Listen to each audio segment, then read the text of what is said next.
In the city, Peter goes through his daily routine with his wife Alice and their 2 daughters. One night, he's looking out the window when a bright light appears in the sky. Suddenly burning objects begin falling and killing all the people on the streets as they try to run away. When the building gets hit as well, Peter wakes up and realizes it was a nightmare. This has been going on for weeks and Alice asks him to see a doctor because the family is worried, but he says he can figure it out himself. Alice is frustrated and points out he wakes her up every time he has a nightmare, so he isn't the only one dealing with lack of sleep. The next morning, Peter promises his daughter Lucy to get off of work early so they can go to the pier. He also agrees to throw a party tomorrow to celebrate Alice's promotion, which surprises her because lately they almost never see their friends. Then Peter gets in the elevator to go to work and his daughter Hannah is acting as the operator for fun. Their neighbor Ray also joins them, so Peter has to wait for him to leave to apologize to his daughter for being absent lately. On his way to work, Peter notices a weirdly shaped building and he doesn't know if it's real or he's seeing things. At the factory, he's in the middle of handling some equipment when one of his hands starts shaking. Suddenly he sees blood on it and gets a vision in which he's beating up someone on the floor. He snaps out of it when he hears the equipment failing, caused by his distraction. His boss David notices this and recommends him a good clinic, but Peter insists he's fine. However, he does take the chance to ask if he can leave early and David agrees in exchange for Peter promising he'll go to the clinic. Meanwhile, Alice is doing great at work and her boss wants to bring her into another project, but she turns it down so she can leave early and be with her family.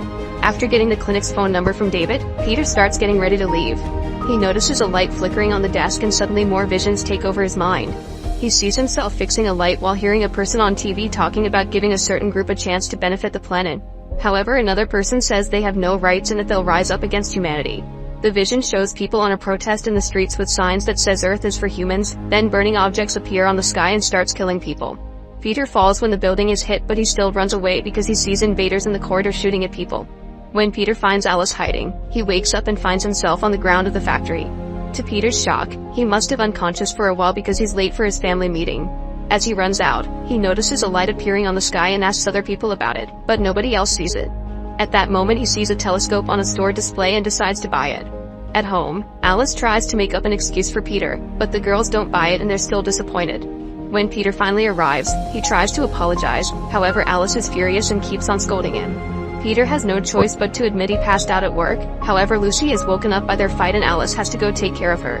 That night, Peter dreams about the invasion again and this time he sees Lucy crying next to her dead parents, begging them to wake up. Suddenly Hannah comes out with a gun, only for Peter to wake up and stare at the clinic's number. The next day, Peter tries to talk to his daughters, but Hannah leaves the room. Lucy is angry too, but at least Peter gets to apologize to her and fixes her broken talking monkey. Before leaving for work, Peter tells Alice he's called a doctor for an appointment, which gives her hope.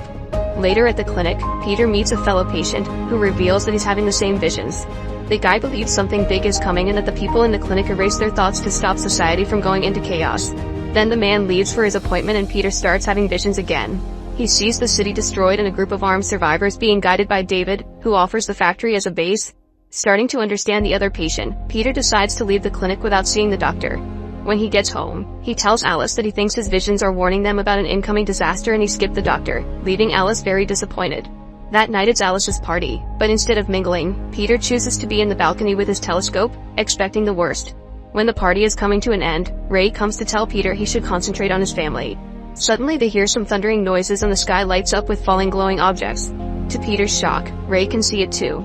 As Alice and Ray's wife join them, a drone flies by and crashes into a building, causing a huge explosion that sends shockwaves through the city, tearing it apart. Peter's group are thrown against the window and lands inside the apartment. They quickly recover and take a look outside to learn they're under attack just like in Peter's visions. Terrified, they run back inside and start looking for their kids. Lucy is hiding under the table, but Hannah left with Ray's daughter to play at their place.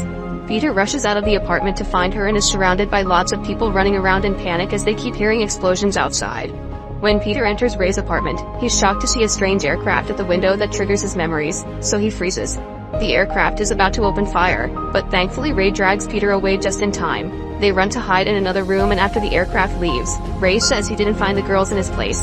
Next the men hurry to the elevator and work together to open it by force, only to find a body inside. When they open the other one, they see it in the floor below so they carefully descend on it and open the hatch to finally find their daughters. As the guys help the girls come out, power goes out in the building. In the apartment, Alice and Lucy cling to each other, hiding under the table while the aircraft flies by with its searching light. Luckily the duo isn't found. On the stairs, Peter pauses to peek behind the door and discovers a soldier invader is now in the hallways. They immediately rush upstairs and each family returns to their own apartment. Peter tells Alice that this chaos matches his visions and he remembers David's words, saying they should hide in the factory. However, they can still hear people being shot in the corridors, so for now they move some furniture to barricade the door and make the girls hide in the bedroom closet. Suddenly someone starts pounding on the door, so Peter and Alice use all their strength to keep it closed. At the same time, Lucy realizes she lost her monkey and goes looking for it under the table. At that moment, the soldier in the corridor fires at the door, but thankfully the couple ducks just in time. Then the soldier starts making holes in the wall, so the couple runs to the bedroom to hide and discovers Lucy is missing. When the soldier comes in, he hears Lucy's toy and comes closer, only to stare at her as if he was shocked by what he sees. He tries to touch her, but Peter arrives and kicks him off. Then they start fighting and after lots of struggle Peter steals the soldier's weapon, but he can't use it. As the fight continues, Alice appears at the door and calls for Lucy to take her back to the bedroom. The soldier overpowers Peter and tries to stab him, but before the knife can reach him, Alice hits the guy to make him fall. Then she starts beating him up and knocks him out, only stopping when Lucy calls out for her. Afterward, the family leaves with the soldier's weapons and sneaks around the corridors while dodging tons of bodies. They take the stairs as they continue to hear screaming and explosions, so Peter goes to the roof first for safety. Suddenly he's attacked by someone, but he dodges just in time and notices it's Ray. Both families reunite and they stare at the city, which is burning down while the aircraft search the area with their lights. An aircraft suddenly destroys the neighboring building and Peter's group immediately hides to avoid being seen. The aircraft leaves after finding nobody and the group agrees they can't stay there, so they climb into the glass cleaner's lift. They barely go down a few floors before one of the supports breaks, forcing them to enter an apartment through a window. The lift falls right after the last person climbs out of it. Meanwhile, the soldier wakes up and activates the tracker on his gun to look for the survivors. At the new apartment, Peter examines the gun and discovers it's got a biometric trigger which can only be shot by its owner. The group discusses what to do and Peter once again brings up the factory, saying it was built as a fortress. There are soldiers still on the streets though, so Alice tells them about a tunnel a few blocks from there that could take them directly to the factory. At that moment, the invaders shoot at the apartment and everyone is knocked down by the explosion. Alice runs to protect her girls, but Ray's daughter runs to look for her dad, who is already dead. Her mother catches her before she can fall into a crater on the ground and the aircraft appears again, opening fire. Peter drags his family out of the apartment while hearing how Ray's wife and daughter get killed. In the hallway, Peter's family sees two more soldiers and hide behind a wall. Peter grabs some wires from the floor and uses it to mess with the gun, bypassing its biometric authentication. When the soldiers get closer, Peter manages to quickly shoot them down in quick succession. Then the family leaves the building, finding the streets full of debris and flames. They can see more soldiers bringing out people to kill them and they rush to hide as the massacre continues. At that moment, a bunch of armed locals open fire on the soldiers, starting a gunfight that quickly ends when an aircraft kills them all from above. In the apartment building, the soldier from before finds his teammates dead. He immediately leaves and keeps on following the tracker on his gun. Back to the family, they run through dark areas until they make it to the tunnel. Peter goes first to open it, then Alice sends Hannah, who goes down quickly. Next is Lucy, who freezes when she sees an aircraft approaching. Alice jumps in to pick her up and starts running toward the tunnel as the aircraft opens fire. The family gets inside just in time for the explosion to hit the entrance and more debris falls. The emergency lights are still working and Alice discovers she has a severe wound on her abdomen. Peter helps her walk, but after some moments of wandering through the tunnels, Alice is too weak to keep going and Peter puts her down so she can rest. At that moment, the soldier from before shows up and Lucy warns Peter just in time so he can defend himself from the attack. Another fight starts and in the struggle Peter breaks a pipe, filling the tunnel with smoke. Peter keeps on firing even though he can't see the soldier, who suddenly jumps out of the smoke to attack again. As the soldier tries to take his gun back, Peter picks up a brick and starts beating the guy up with it until he breaks the helmet.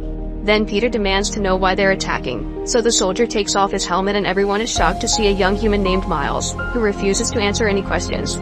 Suddenly the girls cry because Alice has passed out, so Peter holds Miles at gunpoint and makes him carry his wife.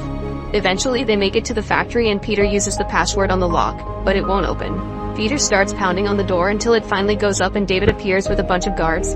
They immediately put Alice on a stretcher and the soldier gets arrested. Once inside, the doctor keeps electrocuting Alice to get a diagnosis, making her whole body repeatedly shake. Peter freaks out but everyone holds him down, saying it's a normal diagnosis method. When Peter points out it feels like David had been ready for this, David explains that the invasion has been expected for many years. As the roof shakes under the attack from the invaders, David orders his men to kill Miles. The doctor says there's nothing he can do for Alice, so Miles suddenly shouts that he can help. At first Peter thinks the guy is lying to be spared, but he looks at his dying wife and is desperate enough to let him try. The shelter keeps on shaking and David announces an evacuation, mentioning he is transported in a lower tunnel. Peter tells his daughters to leave with David while he helps their mom. Afterward, Peter and Miles take Alice into another room and Miles starts cutting Alice without any kindness, which makes Peter angry again. Miles opens up Alice's skin and reveals a bunch of mechanical parts with the bullets stuck in them. Peter freaks out and Miles realizes he doesn't know what they truly are. He explains Alice needs an alternate source of power and Peter can provide it, so he gives him instructions on how to access himself. Peter uses a knife and is shocked not to feel any pain at all as his skin opens up, revealing he also has mechanical parts and artificial organs. Miles warns him that if this doesn't work they'll both die, but Peter tells him to do it anyway. As Miles connects Peter to Alice, Peter passes out and sees the visions again. It turns out they don't predict the future, they're actually memories from the past. Peter and Alice are AI robots known as synthetics, who used to work as janitors and weren't treated well by their bosses. The humans created all synthetics to serve them, but their numbers were rising and people started to argue if synthetics deserved rights too. Protests took over the streets, claiming that synthetics were stealing their jobs and Earth was for humans. Eventually humanity got tired of synthetics and started a war against them, opening fire on a normal afternoon to kill them all. Peter hid with Alice and when a human almost found them, Peter quickly knocked him out. Then he took his gun and shot at more incoming human soldiers. The first human woke up and tried to capture Alice, so Peter started beating him up until he was truly dead.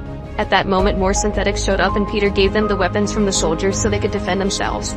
Since synthetics were advanced and hard to kill, the humans had to give up and left Earth to start a new society on Mars. In the city, a group of synthetics patrolled the streets to check the damage, revealing that all of Peter's co-workers and neighbors were also artificial. David was sure humans would come back for more and started preparing the factory as a base for the future. Alice found Lucy and Hannah crying for their dead parents. The girls were both synthetics who had been adopted by humans. Hannah pointed a gun at them, but the couple explained they were synthetics too and Peter hugged her. That day they adopted the girls. Afterward the synthetics started rebuilding the city and lived a normal life with the rights they always wanted. Some synthetics wanted to forget about the war and the guilt of killing, so they wiped their memories to forget everything, including their own nature. David and his team kept it so they could protect everyone in the future. Sometimes synthetics would get glimpses of their memories back, so they would be sent to the clinic to erase them again. In the present, Peter wakes up and notices the connection, discovering Alice has survived. He wonders why Miles is helping them, so the guy explains the war happened to his grandfather's generation many years ago. On Mars he had been thought that synthetics are horrible creatures that love to kill, but when he landed on Earth he was shocked to see normal families just trying to live their lives. At that moment Alice wakes up and because of the connection, she got her memories back as well. Meanwhile all the survivors are going through the other tunnel and find a train waiting for them. However, Lucy refuses to leave without her parents and Hannah sits with her to wait. At the main entrance, the roof breaks and the humans open fire on the synthetic guards, who try their best to defend the factory while getting killed one by one. Back to Miles, he closes up the couple's wounds and lets them go, refusing to fight. Peter and Alice carefully move around the factory, taking cover wherever they can as they watch the humans and the synthetics kill each other in an endless trail of violence. Alice finds a gun and opens fire too, providing cover for Peter who runs to pick up Lucy's monkey and hides to open fire as well. Downstairs, David brings the last survivors and closes the door, causing the sisters to protest. Feeling bad, David opens it again. The sisters don't want to get in the train, so David and his men have to take them by force. As soon as they have an opening, Peter and Alice go down the tunnel and the soldiers follow them. The couple locks the door behind them and starts running, noticing the train is leaving without them. Thankfully the driver hears their yelling and stops the vehicle, allowing the sisters to reunite with their parents.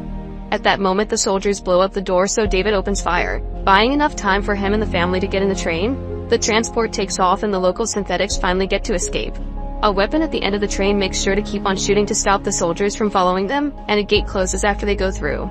Sometime later, the train crosses a bridge over the sea, and that bridge is destroyed after they pass through so nobody can know the location where the synthetics will be starting a new life. Make sure to subscribe and turn on notifications so you can watch more videos like this. Thanks for watching.